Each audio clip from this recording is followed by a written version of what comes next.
Hello दोस्तों, मैं अभिजीत। आज के क्लास में हम आप सभी को 1857 की क्रांति के बारे में जानकारी देंगे। तो क्लास शुरू करने से पहले मेरे चैनल को सब्सक्राइब, लाइक और शेयर जरूर कर दे। धन्यवाद। 1857 का विद्रोह सशस्त्र विद्रोह के साथ साथ शुरू हुआ था, जो कि ब्रिटिश कब्जे के खिलाफ उत्तरी और मध्य भारत में पनपना शुरू हो गया था। छावनी क्षेत्रों में आगजनी की घटनाओं से जुड़े असंतोष के छोटे छोटे संकेत शुरुआत में ही सामने आने लगे थे। बाद में मई 1857 में बड़े पैमाने पर विद्रोह भड़क उठा और प्रभावित क्षेत्र में पूरी तरह से युद्ध में बदल गया। इस युद्ध से भारत में ब्रिटिश ईस्ट इंडिया कंपनी का शासन समाप्त हो गया था और अगले 90 वर्षों तक भारतीय उपमहाद्वीप के अधिकांश भाग पर ब्रिटिश सरकार का सीधा शासन स्थापित हो गया था। 1857 के विद्रोह के कारण 1857 के विद्रोह के कारक के रूप में चर्बी वाले कारतूसों और सैन्य शिकायतों के मुद्दे पर अत्यधिक जोर दिया गया है। हालांकि हाल के शोधों से यह निकल कर आया है कि कारतूस ही इस विद्रोह का एकमात्र कारण नहीं था। वास्तव में विद्रोह उत्पन्न करने के लिए सामाजिक, धार्मिक, राजनीतिक, आर्थिक जैसे कई कारणों ने मिलकर काम किया। सामाजिक और धार्मिक कारण: अंग्रेजों ने भारतीयों के सामाजिक धार्मिक जीवन में हस्तक्षेप न करने की अपनी नीति को छोड़ दिया था। सती उन्मूलन, हिंदू विधवा पुनर्विवाह अधिनियम, ईसाई मिशनरियों को भारत में प्रवेश करने और धर्मांतरण के अपने मिशन को आगे बढ़ाने की अनुमति दी गई। 1850 के धार्मिक अधिनियम ने पारंपरिक हिंदू कानून को संशोधित किया। इसके अनुसार धर्म परिवर्तन से किसी बेटे को अपने बुतपरस्त यानी बाइबल न मानने वाला व्यक्ति पिता की संपत्ति पाने से वंचित नहीं किया जाएगा।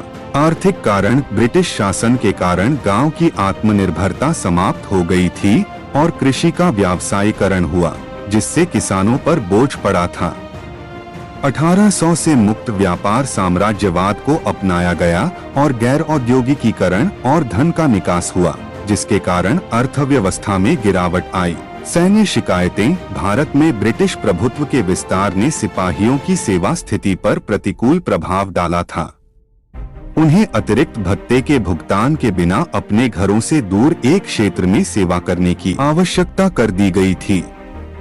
सैन्य असंतोष का एक महत्वपूर्ण कारण जनरल सर्विस एनलिस्टमेंट एक्ट 1856 था, जिसने आवश्यकता पड़ने पर सिपाहियों के लिए समुद्र पार करना अनिवार्य बना दिया था। 1854 के डाकघर अधिनियम ने उनके लिए निःशुल्क डाक सुविधा वापस ले ली थी। राजनीतिक कारण: ब्रिटिश भारतीय क्षेत्र का अंतिम बड़ा विस्तार डलहौजी के समय में हुआ। डलहौजी ने 1849 में घोषणा की कि बहादुर शाह द्वितीय के उत्तराधिकारी को लाल किला छोड़ना होगा। हालांकि बघाट और उदयपुर का विलय रद्द कर दिया गया और उन्हें उनके शासकों के साथ घरों में बहाल कर दिया गया। जब डलहौजी ने करौली, राजपूताना में डॉक्ट्राइन ऑफ लैप्स को लागू करना चाहा, तो निदेशकों की अदालत ने उसे खारिज कर दिया। तात्कालिक कारण: 1857 के विद्रोह के तात्कालिक कारणों में यह अफवाह थी कि 1853 की राइफल के कारतूस की खोल पर सुअर और गाय की चर्बी लगी हुई है। यह अफवाह हिंदू एवं मुस्लिम दोनों धर्म के लोगों की भावनाओं को ठेस पहुंचा रही थी। ये राइफलें 1853 के राइफल के जखीरे का हिस्सा थीं। मंगल पांडे: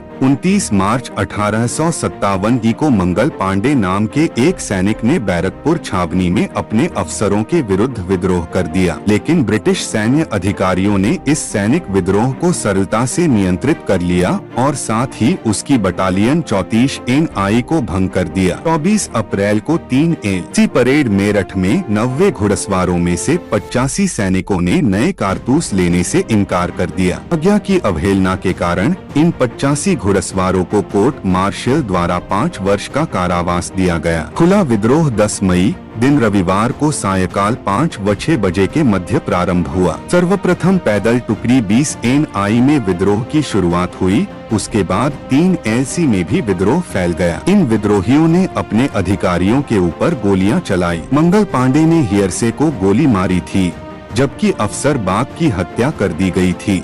मंगल पांडे को 8 अप्रैल को फांसी दे दी गई। 9 मई को मेरठ में 85 सैनिकों ने नई राइफल इस्तेमाल करने से इनकार कर दिया, जिनको 9 साल जेल की सजा सुनाई गई। मंगल पांडे के साथ ही आज का क्लास खत्म करते हैं। जय हिंद, जय भारत, वंदे मातरम।